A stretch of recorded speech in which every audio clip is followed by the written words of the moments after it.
самое гостеприимное мероприятие.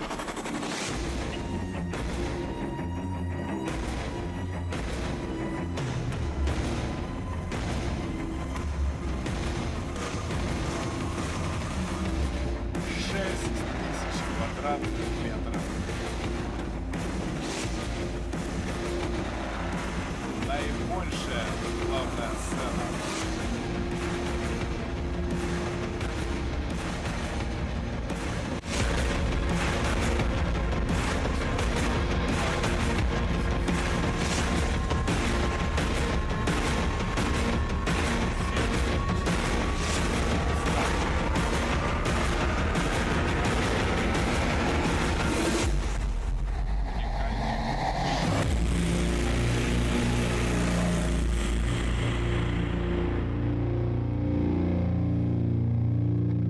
Привет всем. Hi everyone. You probably expected a Должен был, по идее, выйти Тёма Перук, но вышел я его заменяю. Меня зовут Влад Буйвол, и я руководитель проекта «Барометр». Последний год мы старались создать проект, который будет не хуже предыдущего, не таким же, а будет лучше. Поэтому искали новых спикеров, искали интересные доклады, темы и пытались попасть в тематику, которая будет интересна не только Киеву, не только Украине, а в принципе представителям из разных стран. Поэтому мы, как сегодня видим, посетителей из Казахстана, и, в принципе, всего СНГ и других стран Европы. Я представлю на сцене спикера, тема которого мне близка и интересна, который сфокусирован и полностью отдался одной тематике, и в этом уже много-много лет является лидером и знатоком. Его тема близка мне, потому что я также хочу развивать локальные истории, локальные рынки и показывать их миру. И, собственно говоря, барометр — это одно из таких вот направлений. Поэтому встречайте. На сцене сейчас будет представитель дикой ирландской крови, Oisin Davis, который расскажет о Ирландии и ирландском виске. Who will tell us about Ireland and Irish whiskey.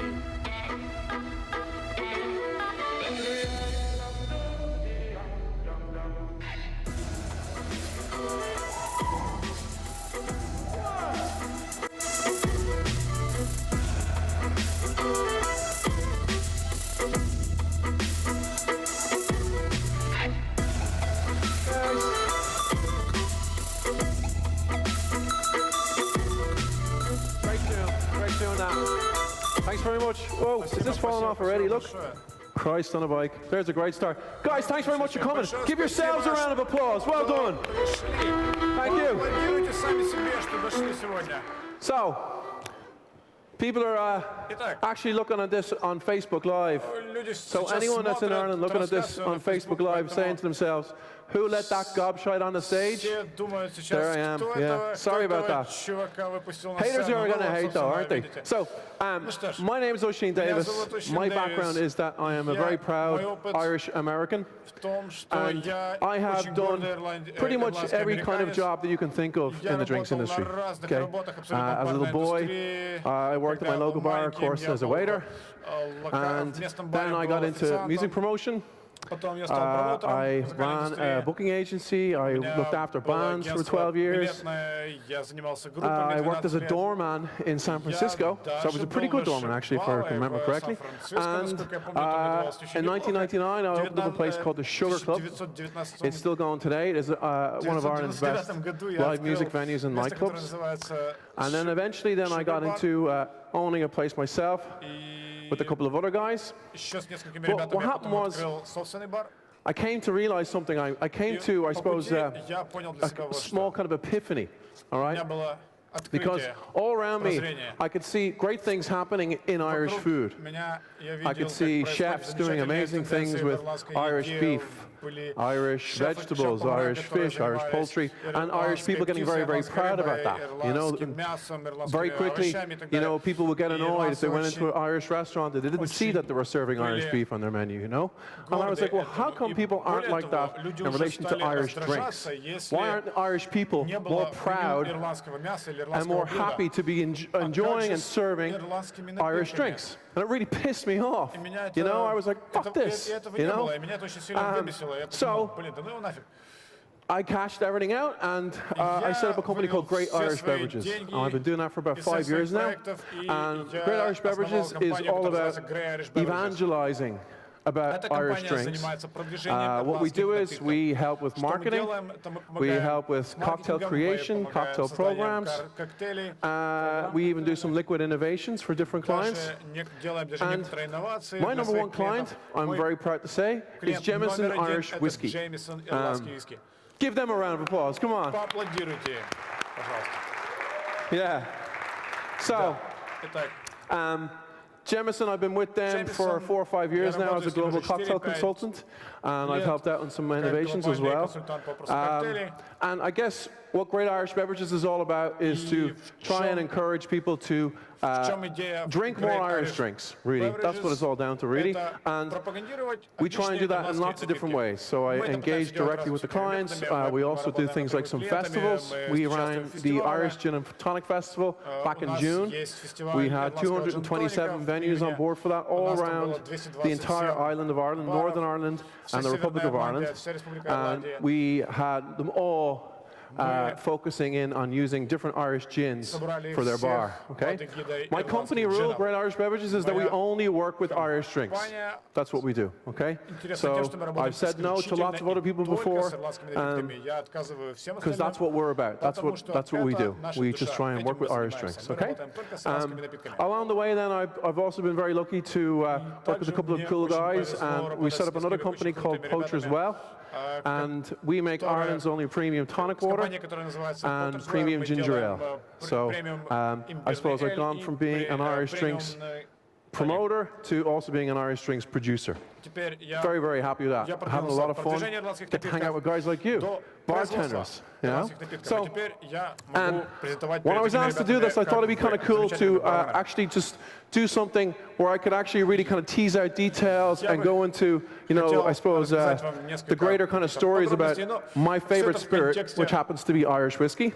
And I thought, okay, let's do something where we can have a bit of grand scope. So today is all about the past, the present, and the future, as I see it anyway, of Irish whiskey cocktails. Okay? So what we're going to do is I'm going to talk you through everything. I'm going to, I suppose, go through some slides, and we'll go through some details, right? But along the way, then I will, I suppose, use those details to illustrate what we're doing with Irish whiskey cocktails in Ireland and around the world as well. Okay? But really, if we're going to talk about Irish whiskey, we need to go way back. Way back, okay? Because here's the deal. We invented whiskey, okay? Don't let anyone else tell you otherwise. The Irish, our gift to the whole world is whiskey, okay? So every other form of whiskey that you've seen there and after, whether it's Japanese, Taiwanese, American, Canadian, even Scotch, they won't like me saying that, but anyway, even Scotch, we invented it, all right? And what I'm going to talk about right now is a guy called Bishop de la Dre, okay? And he was a bishop in a city called Kilkenny. It's a medieval city about 2 hours from Dublin. And he was known for two things. He liked burning witches, and he liked drinking aqua vitae, okay? Now, interesting thing about aqua vitae, in Latin that means water of life. In Irish, the original language of the Irish people, it's translated to Ishkabaha, okay? And when the English started ruling the Irish, they couldn't pronounce Ishkabaha, so they just started calling it whiskey, okay?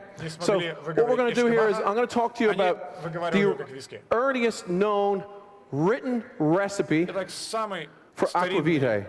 And it comes from 1324, and a guy called Bishop de la Dre he wrote it down, he documented it. As far as I know, correct me if you want, it's the earliest known recipe for an aquavitae, written one, okay? So, actually, there's no point in me kind of go into any of the details on this one because there's a really good animation that was done for it by the Kilkenny Whiskey Guild, and they were very kindly shared it with me. So let's have a look at that.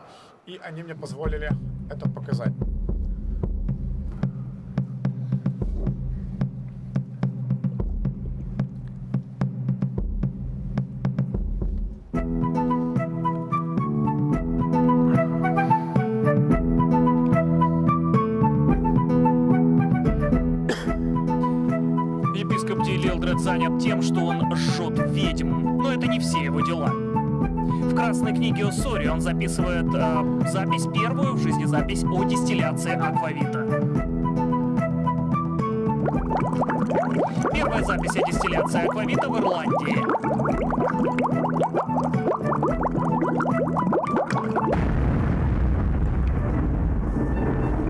Первая капля.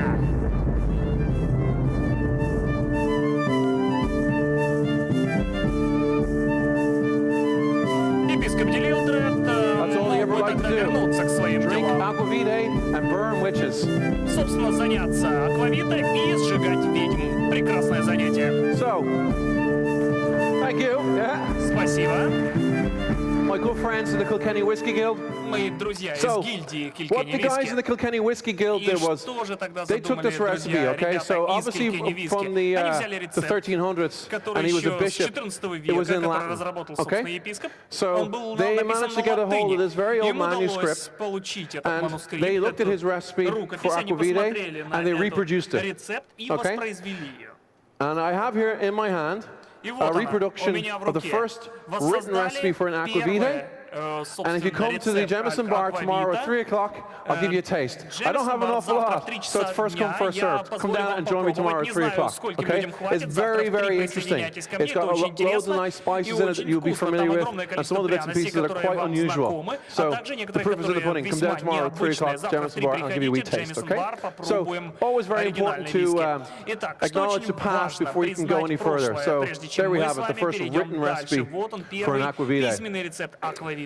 Okay, but basically, the trajectory of where Irish whiskey went there and after was that Irish people started distilling more with barley, okay, and they malted the barley, okay, that's how they made their whiskey.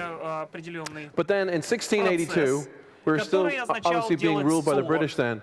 The British passed a malt law whereby there was a tax, an additional tax put on all malt, and the malt would have been used for whiskey and indeed for beer, okay? So the Irish are always very well known for trying to avoid paying taxes wherever the hell they can, especially when the British were trying to take the money off us. So they very cleverly came up with a system whereby they would distill with malted barley and unmalted barley, okay? And this became known as single pot still whiskey. And what happened was, the phylloxera disease that killed off the cognac industry meant that the Irish were able to come in and have a very interesting spirit to share with the world. And single pot still whiskey, by the 19th century, became the most popular spirit for the aristocracy and the well-heeled all around the world. And one gentleman, this fellow here you see, is called Alfred Bernard. He decided that he would like to document all the different whiskey that's being produced around the British Isles and Great Britain.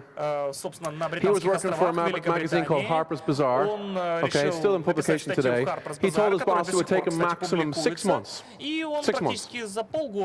And of course, it took him 2 years. He went 2 years drinking all around England, Scotland, Wales, and Ireland. Had a great old time. But he came back with a very interesting book, The Whiskey Distilleries of the United Kingdom. In 1885 was his first publication. And what's interesting is that you can pick up this book today, and these are the 3 biggest distilleries at that time, okay? I'm also going to point out, in 1885, this is at a time when American whiskey had yet to be properly industrialized, neither a Canadian whiskey. Japanese whiskey didn't exist, so what you had was whiskey itself was dominated dominated by the Irish and the Scotch. Okay? But the biggest producers that you can see right here were Glenmorangie, 20,000 gallons per year, Glenlivet at 200,000 gallons per year, and then good old Jameson, John Jameson, 1 million gallons per year. So we call that the golden age of Irish whiskey, okay? Because that's at a time when the biggest whiskey in the world was not just Irish, it was also Jameson. Because Jameson, as it is today, same back then, they had the market share, they had the biggest share of Irish whiskey back then and indeed now, okay? So, from a cocktail perspective, that's actually very interesting. So a few years ago, it was decided that Jameson would work with some really good consultants, Jared Brown and Anastasia Miller, and they would look at the cocktails from that era, of the 19th century up until the Prohibition, because that's when Irish whiskey was really being enjoyed, and indeed enjoyed in a lot of cocktails, okay? So we look at that period, and we look at those cocktails, we call them classic Irish cocktails, okay? And my favorite one from that time has got a nice story to it, and it all kind of kicks off with this fella here. This is Count John McCormack, okay? Him and a guy called Enrico Caruso in the early 20th century, they were the first pop stars to have their music recorded on big discs. Like I'm talking like big ass vinyl, okay? So these are actually the first two global pop stars. Count John McCormack was Irish, Caruso was Italian, okay? And as many Irish people will know, Count John McCormack's biggest hit was It's a Long Way to Tipperary. At this stage is a very cheesy Irish song, okay? And I will say this, if you're ever out with Irish people and you hear that song being sung, okay, you need to do one thing and very quickly, get the fuck out of that room, okay? Because if Irish people start singing that song, two things are going to happen. Basically, a fight will either kick off, okay? Or you're going to wake up next day to someone that you may not fancy in the morning, okay? Because when Irish people start singing, It's a Long Way to Tipperary, they're extremely drunk, okay? Extremely drunk. But that was his biggest hit. That was his big hit, okay? And even today, you can get out your phones and Google it, right? Count John McCormack and Enrico Caruso, even today, are two of the most popular artists of all time, okay? Because there was nobody else recording music, like pop music, just these two guys, okay? So, A Long Way to Tipperary. You know, what do rock stars do and pop stars do when they have big hits? They want to go on tour, okay? So John McCormack decided he was going to go on tour, and he was going to go on tour in America, and he was going to do 3 weeks in New York, okay? So when it was announced that he was going to do that, a very enterprising bartender by the name of Hugo Enslin, he was the bar manager of the Wallach Hotel, okay? And him and his bartender friends, they would drink this pretty hardcore, very strong cocktail. It wasn't very well known for, like, in relation to the public. The bartenders all drank it a lot, and it was called the Tipperary.